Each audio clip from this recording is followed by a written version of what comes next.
grand avion de ligne au monde est secoué par une explosion en plein vol. On a perdu un moteur. Il y avait une fuite de carburant et les commandes de vol étaient endommagées. Les messages d'alerte s'accumulent. Quoi encore? L'énorme appareil subit une série de pannes critiques.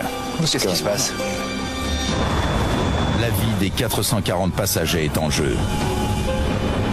Et la situation ne fait qu'empirer. Il y a des pannes en cascade.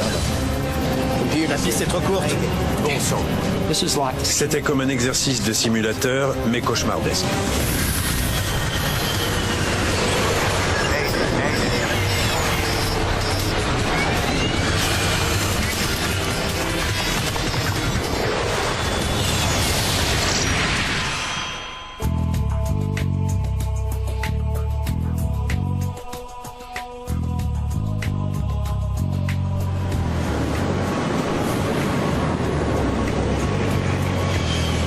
Le vol Qantas 32 se ravitaille en carburant lors d'une escale à Singapour.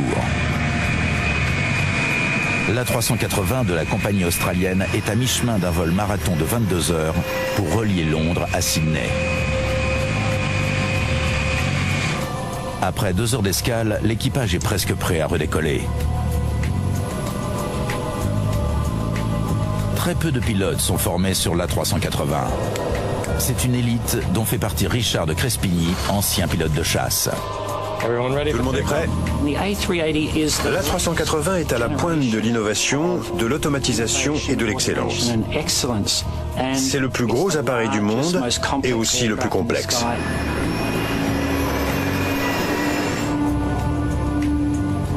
Matt Hicks, le copilote, a pour principale responsabilité de surveiller les innombrables écrans et indicateurs électroniques du tableau de bord ultramoderne. C'est normal, Richard. On avait tous déjà volé ensemble. Ça facilite les choses. Parce qu'il n'y a pas besoin de briser la glace. Et il n'y a pas d'incertitude. On se connaissait tous déjà très bien. Mark Johnson est le second officier. Mark, ça va? C'est tout bon. Les 3 pilotes vont se relayer aux commandes durant les 7 heures de vol restantes. L'A380 est un très gros porteur. C'est le premier appareil jamais construit avec un double pont sur toute sa longueur. Ce géant écrase de sa taille les autres avions de ligne et il peut accueillir jusqu'à 525 passagers. Je n'avais pas réalisé à quel point l'A380 est énorme avant de monter à bord. Dans la cabine, tout paraît plus grand. Il y a plus de rangées de sièges, un étage. Durant le vol, le commandant de Crespigny subira une évaluation, une procédure annuelle obligatoire pour tous les pilotes de Qantas. Les 2 inspecteurs, Harry Wabon et Dave Evans, sont des vétérans de l'aviation civile. L'évaluation rend certaines personnes nerveuses. Donc on essaie de faire en sorte que ce soit le plus facile possible.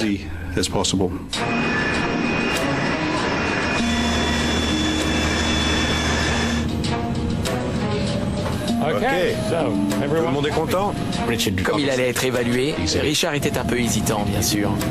Donc il a demandé si tout allait bien. J'ai dit, ouais, ça va. Mais s'il te plaît, pas d'accident. Qantas 3-2, clearance de décollage sur la piste 20. Qantas 3-2, prêt à décoller. Ok, c'est parti.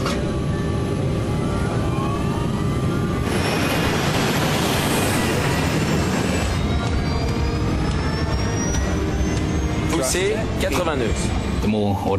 Ce n'est pas parce qu'un appareil est plus automatisé qu'il est plus facile à piloter. C'est juste différent. L'A380 dispose de 4 énormes moteurs Rolls-Royce fournissant chacun plus de 32 000 kg de poussée. Des moteurs fantastiques, très fiables. V1, ok. Le vol Qantas 32 décolle à 9h57 heure locale, exactement comme prévu. Les passagers bénéficient d'une vue fantastique de la manœuvre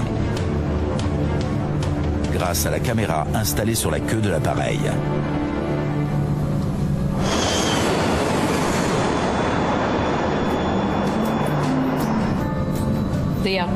L'atmosphère était très détendue dans la cabine.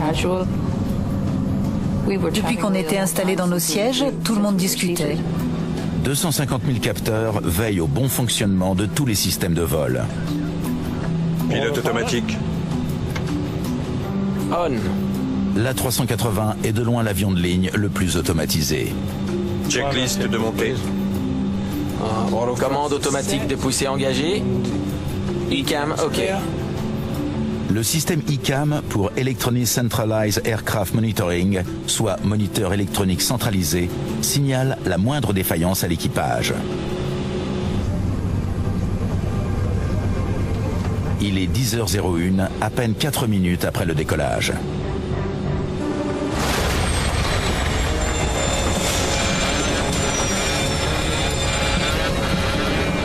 On a perdu un moteur.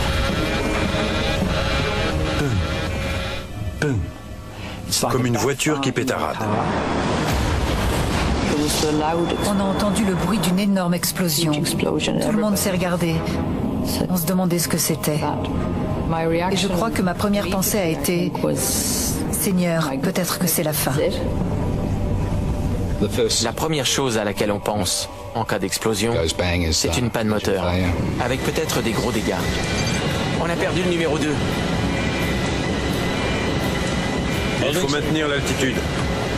Le commandant De Crespigny reprend immédiatement le pilotage manuel. Ses 35 ans d'expérience lui permettent de réagir sans hésiter. J'ai appuyé sur le bouton de maintien d'altitude pour que l'appareil revienne à l'horizontale. Matt, ICAM. OK. Le commandant de bord demande au copilote d'examiner les données du système ICAM. Chaque message doit être analysé et nécessite une réaction appropriée. Il fallait tout passer en revue pour essayer de comprendre la situation. Tandis que le commandant fait appel à toute son expérience pour maîtriser l'appareil, Matt X est confronté à une avalanche de messages d'alerte. Les nombreuses défaillances ne semblent pas liées entre elles. On ne peut pas savoir combien de messages sont encore en attente. On sait juste qu'il y en a d'autres, parce qu'une flèche s'affiche en bas de l'écran. Au départ, le nombre de messages d'alerte était assez déroutant. Le commandant a besoin d'avoir la voie libre. Panne. Qantas 3-2, panne moteur, maintien de l'altitude à 7500 Et du cap en cours. Qantas 3-2, dites-nous ce que nous pouvons faire. J'ai lancé un message de panne. En conséquence, tous ceux qui sont à l'écoute savent que nous avons un problème. Les contrôleurs doivent dégager l'espace aérien et ne pas nous ennuyer avec des communications pour nous laisser régler le problème. Cependant, les messages d'alerte continuent de s'accumuler. Surchauffe du moteur 2. Le réacteur endommagé est dangereusement chaud. Malgré toute sa technologie, l'appareil risque d'être dévoré par les flammes. On ne pouvait pas voir le moteur lui-même parce qu'il était sous l'aile. Oh mon Dieu! Mais on voyait le carburant qui s'échappait. Les ailes de l'appareil contiennent des tonnes de carburant hautement inflammable. On se demandait ce qui allait se passer. L'équipage veut couper l'alimentation en carburant avant que le moteur prenne feu. L'interrupteur sur off? OK. Mais il est trop tard. Un voyant d'alerte signale que le moteur a pris feu. En raison de sa nature imprévisible, un incendie en vol constitue l'une des pires situations d'urgence et il est rare que l'équipage puisse éviter la catastrophe. Le 11 juillet 1991, à Jeddah, en Arabie Saoudite, de la fumée commence à s'infiltrer dans la cabine d'un DC-8 qui vient de décoller.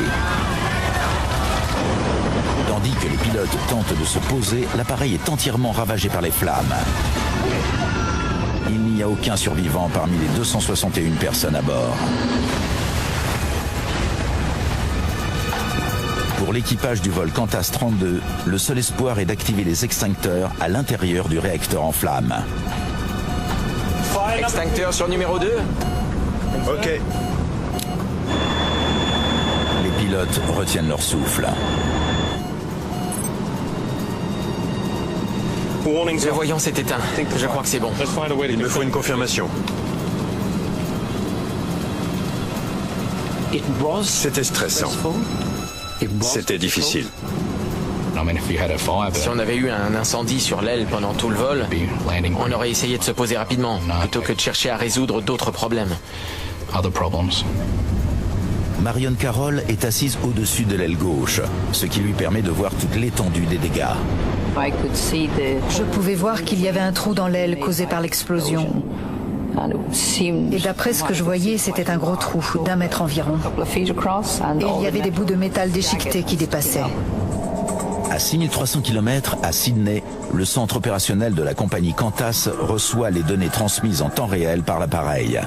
Alan Milne, le directeur du département d'ingénierie, est stupéfait. Il se passe quelque chose avec le vol 3-2. Les messages transmis par l'appareil concernaient tellement de systèmes différents que nous n'arrivions pas à comprendre. Pendant ce temps, des débris d'avions sont retrouvés sur l'île de Batam, en Indonésie. Une découverte qui pousse les médias à spéculer sur un possible crash d'un appareil Qantas.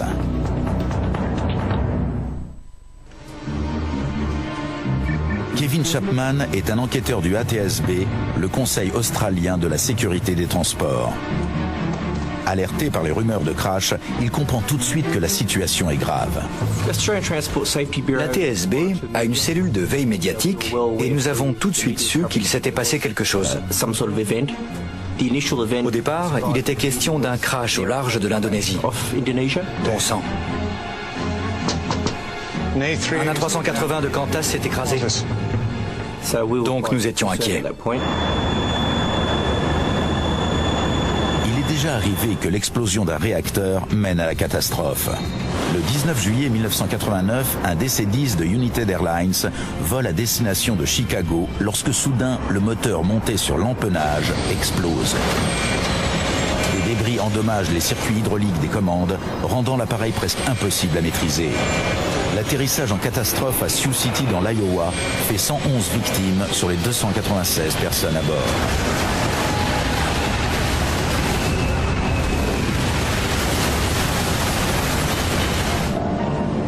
À bord du vol Qantas 32, Matt Hicks, le copilote, analyse les messages d'alerte du système informatique qui continuent de s'accumuler.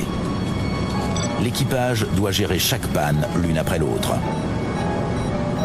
Ok, j'ai réglé les 2 premiers problèmes. C'est quoi encore? Circuit hydraulique. C'était comme ces machines à servir dans les restaurants. Dès qu'on prend une assiette, il y en a une autre qui arrive, et une autre, et une autre, et une autre. Dans les exercices de formation, il y a probablement 2 ou 3 messages d'alerte successifs. Et là, nous en avons eu 58, je crois. Je n'avais jamais dû en gérer autant. 5 minutes se sont écoulées depuis l'explosion du moteur numéro 2. L'A380 est désormais à 70 km au sud de Singapour et se dirige vers la haute mer. Les pilotes veulent faire demi-tour, mais sans savoir précisément quels dégâts l'appareil a subis, la manœuvre peut se révéler dangereuse. La liste des défaillances qui continue de s'allonger met les nerfs de l'équipage à rude épreuve. La moindre erreur de pilotage risque d'aboutir à l'une des plus grandes catastrophes dans l'histoire de l'aviation.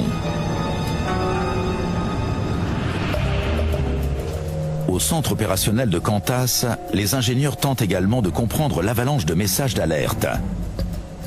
L'A380 semble frappé par presque toutes les pannes imaginables et personne ne sait combien de temps encore il pourra voler. Il y a des pannes en cascade. Au départ, j'avais l'impression que c'était un problème d'affichage et que l'appareil envoyait de faux messages d'erreur. Qu'est-ce qui se passe?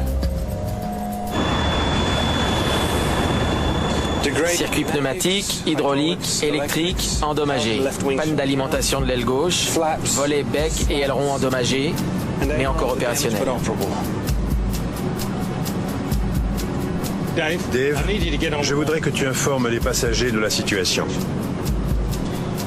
Mesdames et messieurs, Nous avons un problème de moteur. Il était très calme, très rassurant. Le ton de sa voix était très rassurant. Le commandant de Crespigny sait que le temps presse. Les pannes s'accumulent et l'appareil risque d'être bientôt incontrôlable. Il faut se poser le plus vite possible, ce qui nécessite de faire demi-tour pour revenir à Singapour. Singapour, Qantas 3-2, nous devons rentrer nous poser à Singapour. Qantas 3-2, Singapour, virage à gauche, cap 020. On est assez stable pour ça? On va bien voir.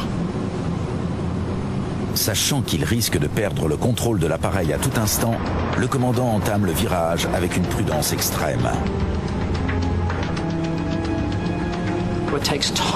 Il faut du temps pour préparer l'atterrissage et comprendre comment l'appareil se comporte. Mais à mesure que le temps passait, la situation se détériorait de plus en plus. Donc il fallait absolument se poser le plus vite possible.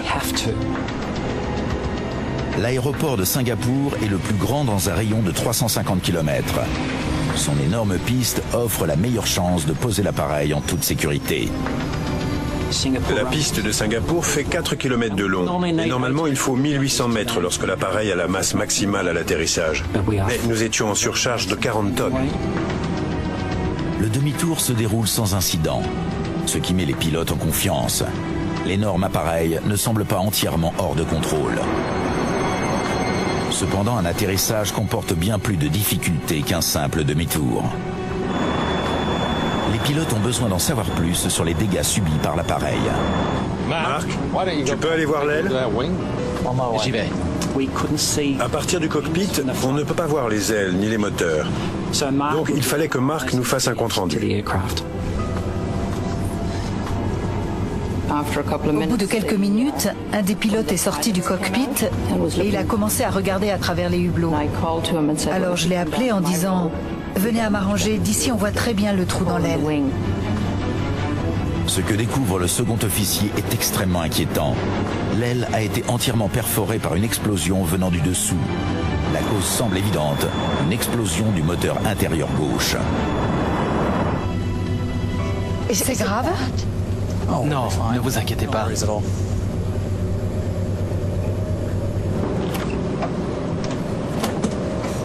Alors? L'explosion a perforé l'aile et il y a une fuite de carburant. Bon à savoir. Il était extrêmement important d'envoyer quelqu'un voir les dégâts. C'était précieux d'avoir un pilote qui revienne en disant « Bon, voilà la situation ». D'autant plus que c'était quelqu'un en qui on avait confiance. C'était comme si on était allé voir nous-mêmes. Le grand nombre de pannes s'explique désormais. Les circuits des commandes de vol passant dans les ailes ont probablement été endommagés par les débris du moteur. Étant donné qu'un grand nombre de circuits hydrauliques passent dans les ailes, bien sûr, ils avaient été endommagés. Donc la situation nous semblait plus claire. Il y avait tellement de messages d'alerte qu'il a fallu 55 minutes à Matt pour stabiliser l'appareil et empêcher la situation de se dégrader. C'est sans précédent dans l'histoire de l'aviation. Mieux comprendre la situation ne facilite pas le pilotage pour autant. Les circuits électriques et hydrauliques endommagés représentent un risque et les pilotes décident de tourner en rond près de l'aéroport le temps de mettre au point une stratégie pour l'atterrissage. Dave, il faut que tu fasses les calculs. Dave Evans est mis à contribution. 3 moteurs, pleine charge. L'inspecteur utilise le logiciel d'atterrissage de l'A380 pour calculer la longueur de piste nécessaire avec les réservoirs pleins. L'ordinateur dit que la piste est trop courte. En demandant au système de prendre en compte 9 défaillances de l'appareil et les conditions de surface à Singapour, je n'arrivais pas à obtenir une réponse.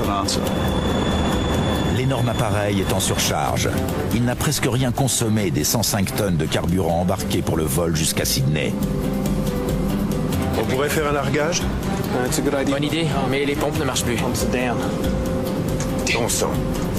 Est-ce qu'il y a quelque chose qui marche? La grande quantité de carburant inflammable rend toute tentative d'atterrissage trop dangereuse. Nous avions 40 tonnes de plus que la masse maximale à l'atterrissage. Et plus l'appareil est lourd, plus il va vite et plus la piste doit être longue. Dave Evans fait une nouvelle simulation d'atterrissage, mais en donnant cette fois à l'ordinateur des chiffres plus optimistes. Dans l'industrie aéronautique, beaucoup de gens pensent que les ordinateurs sont infaillibles.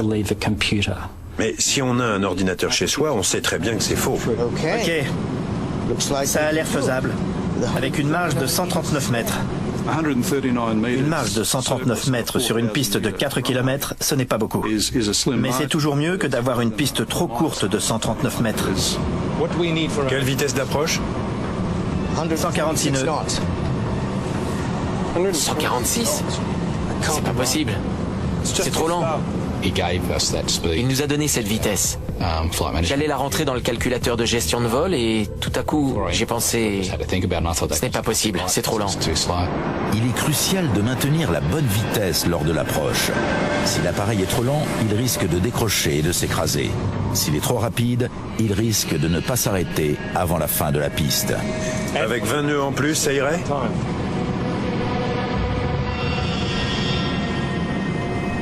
Bien vu, Matt. Oui, 166 nœuds, ça irait. J'aime à penser que nous avons fusionné le cerveau de tous les pilotes dans le cockpit et que nous avons utilisé cette intelligence collective pour résoudre les problèmes dans l'instant. Parce que nous étions face à des difficultés imprévues et imprévisibles. Au centre opérationnel de Qantas, Alan Milne constate que le vol 32 a commencé sa descente. Tout ce qu'il peut faire désormais, c'est espérer que les pilotes réussissent l'atterrissage très risqué. Ça y est, le vol 3-2 est en approche. Il alerte les services d'urgence de l'aéroport.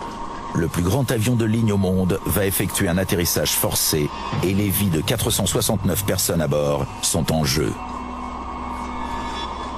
Nous connaissions l'équipage personnellement, donc nous étions inquiets. Singapour, Qantas 3-2, nous avons besoin d'une longue approche. Et prévoyez des services d'incendie, il y a une fuite de carburant. Bien reçu, Qantas 3-2. Vous avez la clairance pour descente finale. 5 pilotes chevronnés mettent toute leur expérience en commun Volet. pour tenter de se poser sans incident. C'est parti.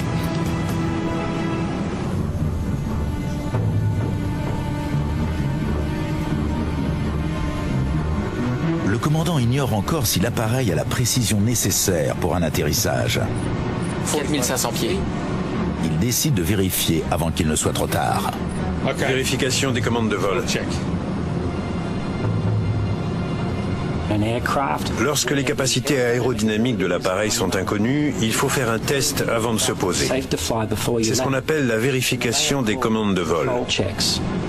Ok. Voyons ce qu'on peut faire. Le commandant incline légèrement l'appareil vers la gauche, comme s'il s'alignait sur la piste. Nous avions perdu 65% du contrôle en roulis. Donc je savais que nous devions certifier l'appareil nous-mêmes avant d'essayer de nous poser. Ok. Lorsqu'il tente d'incliner l'appareil à droite, le commandant se heurte rapidement aux limites des commandes endommagées et il ne peut effectuer la manœuvre qu'avec de grandes difficultés. Compte tenu de la réaction des commandes de vol restantes, nous savions que notre marge de manœuvre allait être très restreinte pour l'atterrissage. Lorsque nous avons fait la vérification des commandes de vol, j'ai trouvé que c'était plutôt mou. Et Richard aussi, je crois. Les pilotes savent qu'ils n'auront qu'une seule chance pour s'aligner sur la piste sans correction de dernière minute. De plus, un autre problème se pose, potentiellement catastrophique. Panne du train d'atterrissage. Le système qui descend le train d'atterrissage automatiquement est endommagé et les pilotes ne peuvent couvrir la trappe en espérant que l'effet de la gravité suffise. Trappe ouverte. Ok. Si le train d'atterrissage ne se verrouille pas en position, la catastrophe guette. Il faut suffisamment de roues pour soutenir l'appareil et des freins pour s'arrêter. Le train d'atterrissage met 2 minutes entières à descendre sous l'effet de son propre poids. Full green. Train d'atterrissage en position. Le bruit de l'air change quand le train d'atterrissage sort. C'est toujours rassurant à entendre. On dit toujours que le décollage et l'atterrissage sont les moments critiques. Donc on était conscient du fait qu'on allait entrer dans une phase où il y avait plus de danger au moment de se poser. Le vol Qantas 32 devrait toucher terre dans 2 minutes. Attention à la vitesse. Un peu plus doucement. Le commandant baisse les gaz pour voler le plus lentement possible et pouvoir s'arrêter plus facilement. Vitesse basse. Un peu plus vite. Vitesse basse. L'appareil a frôlé le décrochage.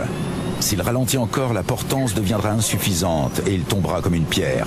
Inversement, s'il va trop vite, il risque de ne pas pouvoir s'arrêter au bout de la piste. Le pilote doit faire preuve de doigté. Voilà, vitesse stable. Trop vite, on sort de la piste. Trop lentement, c'est l'alerte de décrochage. Malgré les commandes de vol endommagées, il faut aussi aligner l'appareil sur la piste. Comment est le vent de surface? 170 degrés à 5 nœuds. Les pilotes n'ont pas le droit à l'erreur. L'appareil endommagé ne pourra pas faire demi-tour pour une nouvelle tentative. Tout le monde est prêt? Finalement, on a dit bon, personne n'a rien à ajouter. Ok, alors on y va.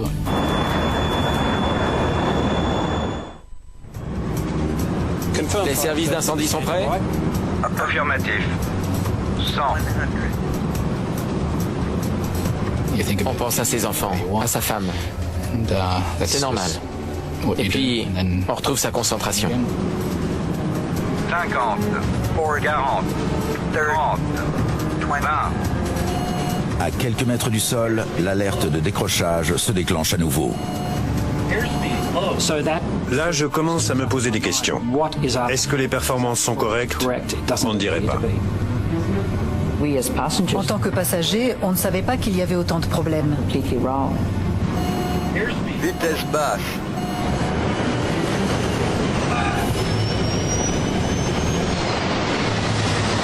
À chaque seconde, l'appareil dévale 80 mètres de piste. Nous avions perdu un inverseur, la moitié des déporteurs ne fonctionnaient pas et les ailerons ne freinaient pas non plus. Si l'appareil ne ralentit pas rapidement, il risque de sortir de la piste et de rencontrer des obstacles qui pourraient crever les réservoirs pleins de carburant. L'avion ne ralentissait pas. Freine! Matt a crié. Freine! Freine! Allez, freine! À fond! Freine à fond! C'est ce que je fais! À ce moment-là, il a dit... Je suis en train d'écraser la pédale! Continue, Richard, à fond! Enfin, après avoir frôlé la catastrophe, le vol Qantas 32 s'immobilise à 150 mètres du bout de la piste. Celle-là même où il avait décollé 2 heures plus tôt.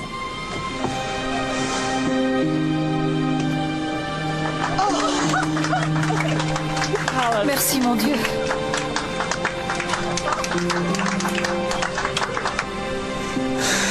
Magnifique. Bienvenue à Singapour. Je suis vraiment fier du comportement de toutes les personnes à bord ce jour-là. Les techniciens, les pilotes, l'équipage de cabine. Parce que nous avons pris les décisions ensemble, comme une équipe soudée.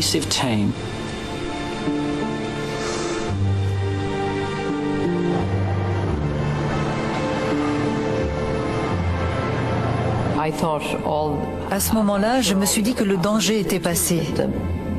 Et je suis sûre que les autres passagers ont pensé comme moi. On avait atterri sans incident. Les problèmes semblaient derrière nous. Néanmoins, le carburant continue de s'échapper, juste à côté des disques de frein surchauffés. Il y avait de la fumée qui sortait du train gauche et du carburant qui fuyait tout autour. Les passagers voyaient le carburant qui sortait de l'aile. Et des alarmes se sont déclenchées dans le cockpit. La situation était presque aussi grave que pendant le vol après l'explosion du moteur. L'appareil qui a frôlé la catastrophe en plein ciel risque d'être la proie des flammes sur la terre ferme. À ce moment-là, je n'arrêtais pas de regarder ma montre. Intérieurement, j'étais très tendue. Parce que je ne comprenais pas pourquoi on ne nous laissait pas descendre de l'avion. Ici le commandant. Il faut que les passagers restent assis pour l'instant. Pourquoi c'est si long? À ce moment de grande tension, il était important d'envoyer de la mousse sur la piste pour réduire le plus possible le risque d'incendie. Tandis que les pompiers répandent une mousse retardatrice de combustion, le commandant doit faire un choix difficile, garder les passagers à bord ou évacuer l'énorme appareil. La seule chose que je peux dire à ce sujet, c'est quand il y a des gens chez vous, ils sont plus en sécurité dans votre maison ou ailleurs. Le vol British Air Tour 28 de 1985 est un terrible exemple des risques de la même situation. Le décollage du Boeing 737 est annulé suite à la surchauffe d'un réacteur qui prend feu. Les pilotes freinent et quittent la piste de décollage. L'évacuation commence quelques secondes plus tard. Mais l'incendie de carburant remplit la cabine de fumée. Les pompiers interviennent rapidement. Néanmoins, pour beaucoup de passagers et membres d'équipage asphyxiés par les fumées toxiques, il est déjà trop tard. Il n'y a que 82 survivants sur les 137 personnes à bord.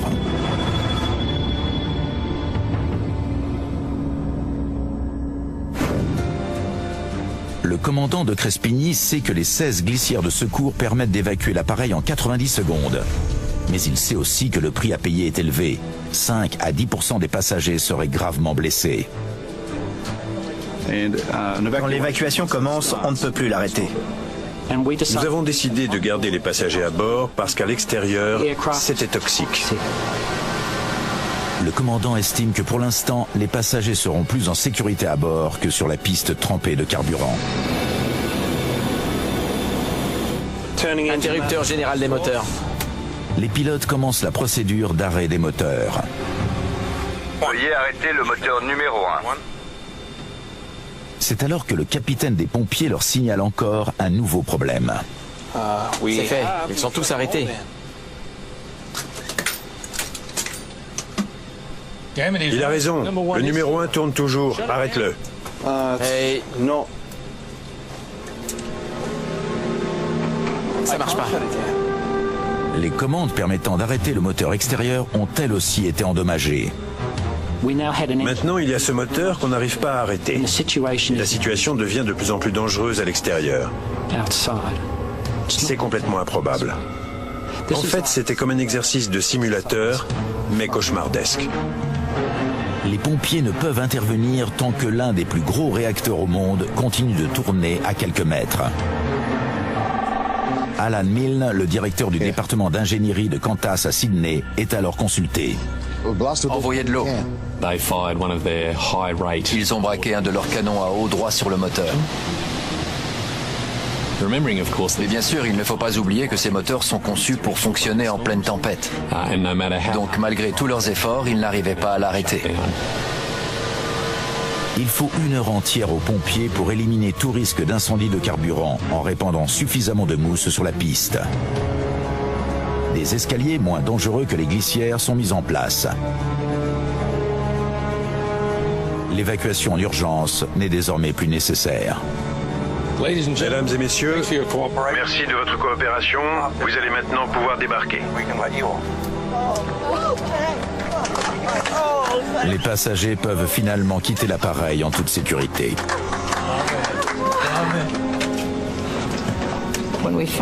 Enfin, on a pu sortir de l'avion, à notre grand soulagement. Et j'ai remarqué que j'avais les jambes qui tremblaient. Je me suis dit, tiens, pourquoi je tremble comme ça? J'étais probablement plus nerveuse que je ne le pensais. Tous les passagers quittent l'appareil sans incident. Mais le moteur numéro 1 refuse toujours de s'arrêter. Oui. Qu'est-ce qu'on peut essayer à part le canon à eau? Essayez avec de la mousse anti-incendie. Nous n'avions plus le choix. Il fallait essayer avec de la mousse. De la mousse anti-incendie. Ils ont envoyé cette mousse à l'avant du réacteur et cette fois, il s'est arrêté. 3 heures après l'atterrissage forcé, les pilotes ont enfin le feu vert de la tour de contrôle. Qantas 3-2, j'ai le plaisir d'annoncer que le moteur s'est enfin arrêté. Merci Singapour. À tout à l'heure.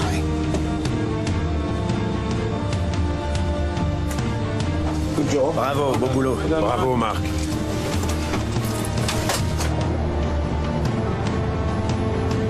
Quelques minutes plus tard, les pilotes peuvent voir les dégâts pour la première fois. J'étais choqué. Je n'avais jamais vu des dégâts aussi importants. Alan Joyce, le PDG de Qantas, fait une déclaration fracassante. Tous nos A380 seront suspendus jusqu'à ce que les exigences de Qantas en matière de sécurité soient remplies. Notre PDG en personne nous a demandé « Est-ce que vous pouvez m'assurer que cet incident ne va pas se reproduire ?» Et nous ne pouvions pas lui dire oui. L'avenir de toute la flotte d'A380 de Qantas dépend désormais du verdict des enquêteurs sur un seul moteur. Très peu de fabricants sont capables de produire ces gros réacteurs double flux et Rolls-Royce est la référence. Quel désastre! J'ai jamais vu ça. Simon Grummet, ingénieur en matériaux, participe à l'enquête. Partout, il y avait des débris et des trous. Les dégâts étaient vraiment importants. C'était notre première constatation et dès ce moment-là, nous avons su que cette enquête allait être très importante, en particulier pour la TSB. L'importance des dégâts augmente la pression sur les enquêteurs. Un incendie moteur qui n'est pas contenu, c'est un événement assez rare, même pour un enquêteur spécialisé. Donc nous savions que cette affaire devait être prise très au sérieux. Parmi les débris retrouvés au sol, il y a notamment un disque de turbine en plusieurs morceaux.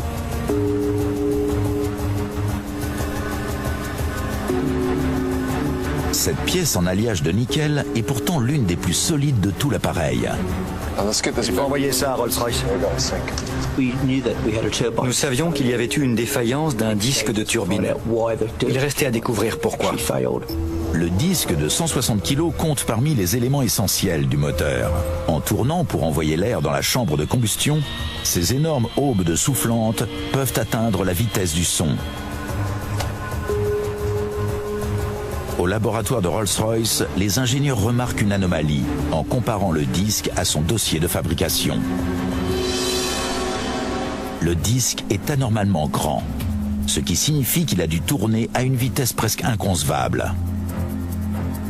Tellement rapidement qu'il a commencé à s'élargir. Le disque s'élargit de plus en plus jusqu'à ce que la limite de résistance du matériau soit atteinte. Là, généralement, il vole en éclats. Et la rupture se fait tellement violemment que les fragments sont éjectés avec une énergie infinie, ce qui signifie que rien ne peut arrêter ces débris du moteur. Ils ont tout détruit sur leur passage. Les câbles, les circuits hydrauliques. Les enquêteurs reconstituent la trajectoire des débris, dont certains ont clairement transpercé le fuselage et l'aile gauche. Ça explique toutes les pannes. Endommageant ainsi les conduites de carburant, les circuits hydrauliques et les commandes de vol.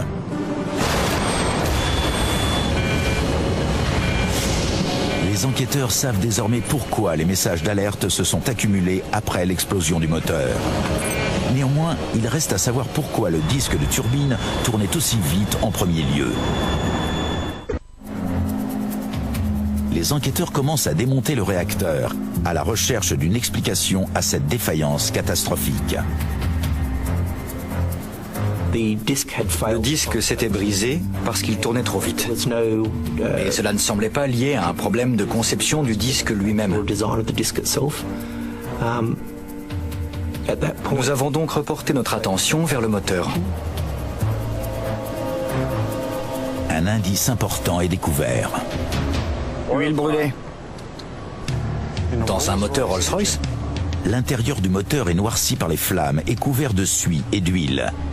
Simon Grummet en déduit qu'une fuite d'huile a dû causer l'incendie. Il continue d'examiner le moteur pour trouver l'origine de la fuite. Kevin, à ce moment-là, l'enquêteur en chef est entré dans le hangar. Donc je l'ai appelé et j'ai dit « Kevin, je crois que j'ai trouvé. »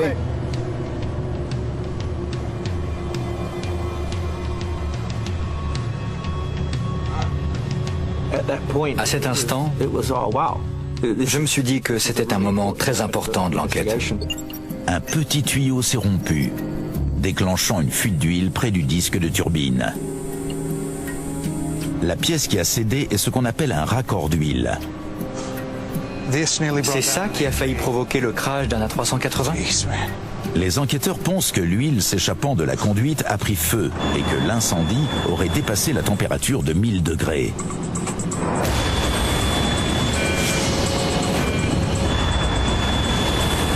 Extincteur sur numéro 2. Les flammes ont endommagé l'arbre d'entraînement, causant une accélération croissante du disque de turbine jusqu'à sa rupture. L'équipage n'aurait rien pu faire pour l'éviter. Quand un incendie se produit dans une turbine à gaz, c'est presque impossible de l'éteindre. La seule solution, c'est de couper physiquement le moteur. Dans ce cas précis, l'incendie d'huile a pris et a accéléré tellement rapidement que l'équipage n'a eu aucune possibilité de couper le moteur avant qu'il explose. Les enquêteurs ont identifié le principal suspect. Mais comment expliquer la rupture d'un simple tuyau produit par l'un des fabricants de moteurs les plus réputés au monde? Une défaillance qui a failli provoquer la perte d'un appareil à 400 millions de dollars. Lorsque les enquêteurs envoient les débris du tuyau à Rolls-Royce, la cause de la rupture est rapidement identifiée.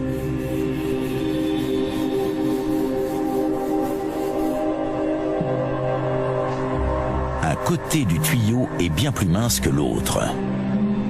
C'est ce défaut qui a provoqué la fuite d'huile et donc l'incendie qui a failli mener à la catastrophe. Ce n'est pas étonnant que le tuyau ait cédé. Il faisait 0 mm 35 d'épaisseur. Quelques feuilles de papier. En étudiant le rapport de Rolls-Royce, les enquêteurs apprennent pourquoi le tuyau était dangereusement fin d'un côté. C'était tout simplement une erreur de fabrication. En fait, nous étions assez surpris de constater qu'un fabricant aussi expérimenté que Rolls-Royce se trouve dans cette situation. Le Conseil australien de la sécurité des transports prend immédiatement des mesures pour avertir l'ensemble des compagnies aériennes. 29 jours seulement après l'accident, un rapport annonce que l'incendie à bord du vol Qantas 32 a été provoqué par un raccord d'huile défectueux. Il est recommandé à toutes les compagnies aériennes d'inspecter leur A380. La question c'était, quelles mesures allez-vous prendre? Martin Dolan, le directeur de l'ATSB, reçoit rapidement la réponse de Rolls-Royce. Si ce problème est détecté sur d'autres moteurs, ceux-ci sont retirés du service. À travers le monde, 20 A380 volent avec les mêmes réacteurs Rolls-Royce. 34 moteurs présentent des conduites d'huile défectueuses. Cette enquête a abouti au retrait du service de tous les moteurs avec des conduites d'huile non conformes. Et Rolls-Royce a modifié en profondeur son système de contrôle qualité. Un logiciel a également été mis en œuvre pour évacuer l'huile du moteur, au cas où ce type d'événement venait à se reproduire. La conclusion des enquêteurs est que l'accident a pu être évité grâce à un équipage bien formé, qui a réagi rapidement et efficacement, malgré la défaillance d'une technologie ultra sophistiquée.